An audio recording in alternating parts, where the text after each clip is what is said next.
Not a matter of if, but when crisis will rock your world. I'm Roshini Rajkumar, crisis strategist, licensed attorney, and host of The Crisis Files. In each case file, we explore a real-world crisis. My crisis squad and I try to find solutions. Sometimes we bring in a savvy insider to give you advice on the more practical things you face, like how to make the most of spring break. That insider is Jill Renslow, Chief Business Development and Marketing Officer for the Mall of America. MOA is in Bloomington, Minnesota, and is one of the biggest retail and entertainment complexes in the United States. She's here to discuss the case file I call Spring Me Outta Here. Jill, spring break is incredibly important to destinations all over the world. What are some of the biggest pitfalls you see with people? I would have to say the biggest pitfall is not planning ahead. A lot of us might not enjoy planning vacations. So I think that's one key factor, but we get stressed because there's a lot of decisions to be made, and just locking down a decision sometimes gives people anxiety. And with spring break, sometimes you're managing a lot of different schedules. You might have kids that are in grade school and high school that have different time frames for spring break. Plus you're balancing when you're going to take off of work. You're looking at budgets, you're looking at different destinations, and just trying to make those decisions. So planning early is what's key to really getting in on the best prices and the most options to consider when you're planning your spring break. So spring break for people, at least in the United States, can be anywhere from early March to late May. So what is the best timeline to get those plans started? When you're looking at the higher destinations, such as, beach vacations, or if you're looking for skiing, desert, big cities, you're going to want to plan 3 to 6 months out. And so it's, before the end of the year, of the year prior, to really start honing in on what you want to do. But you do have to take that time to research, to take a look at different options, packages, watch the flight packages that are out there. And if you're looking for different places of interest, so if you're looking at those bigger destinations, the key is to get out several months in advance. But don't worry, even if you get closer to the time frame, there's a lot of different options. And sometimes you'll forget to look close to home. Sometimes you can have those day trips or even weekend long breaks where there's great options that are close in your region, or even those drive markets where you're just going for a few days. And sometimes those are even better because you get a chance to relax and have fun. Because a lot of us have busy schedules, and sometimes we have to come back from vacation and rest, whereas taking that time to relax with the family and just having some time to play is important for families to just be healthy together. Yeah, just being connected is so important. You have served on the board of the U.S. Travel Association National Council of Attractions and Experiences. What trends are you seeing lately? The key is to recognize there's 50 million kids from kindergarten to high school that are off during this time frame. And so there are a lot of families looking for opportunities for their family to get away and have a little fun. And so looking at all those different options for U.S. travel, they're working with a lot of the OTAs, which are considered the online travel agents. Those are the different packages. A lot of times we're looking to do some research, whether that's Orbitz or Expedia, VRBO. There's a lot of resources that are at our fingertips for consumers to do our own research. So to be able to tap into those packages, those bundles early on to see what's out there, consumers are able to plan their trips on their own and to be able to find the resources that make it very easy to plan in advance. I want to ask you this question because you're an expert in this area and have traveled so extensively.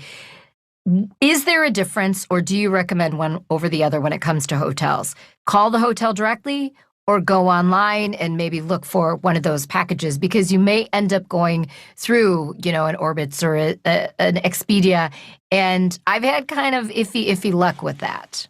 I think it depends. If you're traveling for business, I'm going to go directly to the hotel because typically I just need to have my flight and my hotel, and I just have that set. If I'm going for leisure, a lot of times I will look at more of the OTAs, these online travel agents that allow us to create these different packages and bundles. And honestly, I'm exposed to a lot of different options through those different channels that I might not have been aware of in the first place. So it opens up your eyes to opportunities that your family can consider, especially for those excursions and different activities or places of interest that might be on your hit list and might not be. And that way you can create your list and develop a package that hopefully you can save money by bundling. Yeah, I want to get into money in a second, but are staycations still a thing? That was kind of a big buzzword a few years ago, but do people still do that? Staycations are definitely a thing. And the key is that there are so many treasures that are close to home that a lot of times we don't do unless we're entertaining family and friends that come to visit us. And so when you can take a look at museums, sporting events, malls, of course, are a great option. But there's great options close to home. And staycations are literally whether you stay at home or even getting a reservation at a hotel that's close by. So you still get out of your house. You get a chance to escape. You get to do fun things. But a lot of times it's much more affordable and it gives families a chance to explore those things that are right in their backyard. Jill, what are some of your favorite travel hacks for saving money? Deals that we might not even know how to look for? Oh my goodness. I would say it's just find those best practices with my colleagues. We always look at different things in different markets that we all enjoy. It's sharing those best practices. And honestly, as I travel to different destinations for work, I will keep a list in my phone of different places that I've enjoyed dining at or visiting, or making a list of things that I want to come back and experience with my family. So you kind of get those pro tips while you are there, maybe for business and coming back for leisure. And it's actually, there's a big trend called bleisure travel, where you're combining the business and the leisure together. So you might have one spouse that is traveling specifically for business purposes, but the other wife or husband or partner is coming along. Maybe the kids are coming as well, and they get a chance to play while the other one's working. And then you extend that stay throughout the weekend or through the week. So definitely a trend we're seeing, and it picked up during COVID because we all found that we could do things remotely, and being able to play while you're working was kind of the best of both worlds. Well, Jill, I'm usually a late adopter to things, but I'm happy to find out now that I've been doing bleisure for a long time. I love it. This is great. All right. I do want to give some love to the Mall of America because it is such a huge thing. It doesn't matter where in the world you live. You've heard of the Mall of America in Minnesota. 4 out of every 10 visitors to the mall are tourists.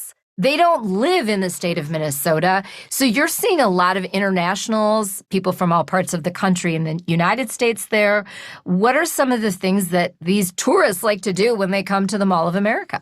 Yeah, since we opened 31 years ago, Mall of America has been a destination for both our local visitors as well as our tourists. And when we define tourists, it's anybody outside the state of Minnesota. So we welcome so many people from across the country and around the globe to come to Minnesota. And honestly, one of the biggest driving factors is the fact that Minnesota does not have sales tax on clothing and shoes. So you see a lot of folks coming because they can save money when they shop here. But the beauty is that we're not just a mall. There's definitely things to do from a dining, entertainment, attraction perspective, and obviously hospitality. Having 2 connected hotels has been a game changer for us because, as we love here in Minnesota, in the winter it gets a little cold, so it's nice to be able to be inside and to be able to have that connected experience, and being very closely located to the international airport. But travelers are looking for that unique experience. We definitely can deliver that to guests of all ages. And we enjoy celebrating with our fans throughout the years. And spring break is one of our top 3 peak timeframes. It's spring break, summer, and holiday season. And so we really lean into those 6 to 8 weeks of spring break that the drive market especially comes to Mall of America to have a great family vacation. And it's an easy place for bleisure. I mean, this is now my new favorite word. Okay. So you gave us some pitfalls about waiting too long to plan. What are some other pitfalls for spring breakers? You know, they're excited. Maybe they just didn't either get, obviously get to the airport on time. That's, if you're flying, that's step number 1. Mm-hmm. But what are some other pitfalls? Because you're such a savvy traveler yourself. I think it's, planning your logistics. Logistics are important. You talked about airport, making sure your flights are on time, planning in advance, just being organized, that you have all of your notes together, you're checking in, you're making sure you have all the documentation needed, especially when you're flying. A lot of times when you're flying with kids, they might need passports, they might need other documentation, making sure that's all planned in advance, making sure that you're accommodating everybody in your family. A lot of times there's multi-generations that are traveling together. So to make sure you're asking all your family members what they want to do so that you can accommodate and everybody walks away with an enjoyable experience. So I think there's a lot of things that you can control in the front end so that when you complete your spring break vacation or vacation any time of the year, that you're walking away with great memories that your family can enjoy. Because trust me, now having a child in high school and in college, it's a lot harder because they don't have the alignment of their spring breaks. But when we get a chance to escape as a family, those times of play and fun really are so valuable, and we cherish it for years. Hopefully that could just mean 2 spring breaks for you and your husband. Well, I've also heard sometimes parents split up and they'll have, one will go with each other. And those are really special moments as well, when you can just have the one-on-one time with your children and be able to bring that back and share it together and take turns. But be creative and find ways that you can get away, because we all need that to stay healthy and have fun and just, feed the soul, feed the heart. And that in itself is a great tip, because let's say you and your son do a vacation, you might be able to find some better deals for 2 travelers versus 4, all of those kinds of things. So they all play out. Well, before we let you go, what has been one of your top destinations? We'll give you that you love the Mall of America, but anywhere in the world, what is a place that you recommend all of us go to before our travel days end? Oh my goodness. I honestly... I would say one that surprised me the most was going to the Black Hills with my family. It was one of those vacations that was on our bucket list that it was kind of like, we got to check it off. We got to go, because every family goes as their kids are growing up. And it was a very much a surprise and delight for us as a family, one of our favorites that we look back on. And we've traveled across the country for different family vacations, whether that be Florida or Arizona or East Coast, and just being able to have something close to home that you really cherish and appreciate the beauty of our country, and be able to have that family road trip. There's so many memories that come along with that. So I would say that's one that I've cherished for years. That's a great tip. So I have never been to the Black Hills of South Dakota. I worked in North Dakota for a while when I was in TV news, but never got out to the Black Hills. It's such a historic place for anyone who lives in the United States, but also just the beauty of nature. So thanks for that tip. I was not expecting that at all. And we really appreciate your insight. Jill Renslow leads the team at Mall of America, and they are always, of course, willing to help you. Reach out to them if you do want to do some kind of trip or travel or business or bleisure at the Mall of America. We really appreciate you taking the stress out of spring break planning, Jill. Thank you, Roshini. It's been a pleasure. Today's Crisis Brief is brought to you by Huntington. Number 1, plan early. With more people traveling, planes and hotels fill up quickly.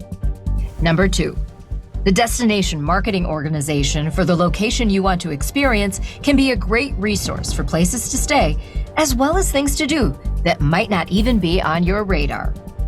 Number 3, consider online travel agents, OTAs. They can be a good resource online to find package deals. Sometimes reaching your goals takes more than money. It takes know-how. That's why money's just the start of what Huntington can do. Get more than money from your bank. See how at huntington.com/getmore. Thank you to podcast producer Kim Inslee and audio engineer Tom Hamilton. Please rate and review The Crisis Files on your platform of choice. Catch up on all case files at thecrisisfiles.com. Follow us on YouTube and Instagram at The Crisis Files. We do not provide legal, financial, medical, or PR advice for particular situations, but strongly recommend you seek out professionals for your particular need. I'm Roshini Rajkumar. Join me next time on The Crisis Files.